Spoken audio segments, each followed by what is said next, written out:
Ngày xưa, một cậu bé chăn cừu tên Santiago mơ về kho báu, giấu dưới chân kim tự tháp Ai Cập. Trên hành trình đi tìm kho báu, cậu gặp nhiều người, mỗi người dạy cậu một điều. Một ngày nọ, một ông vua kỳ lạ xuất hiện và nói, hãy theo trái tim con nó biết đường đi. Santiago làm việc ở tiệm pha lê và hiểu rằng từng bước nhỏ đều lấp lánh ý nghĩa.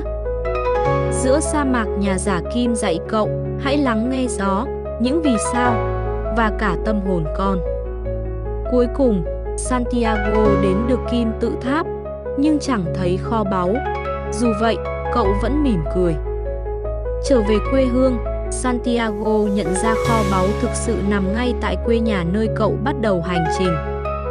Đôi khi, kho báu lớn nhất không phải là vàng, mà là hành trình theo đuổi ước mơ của chính mình.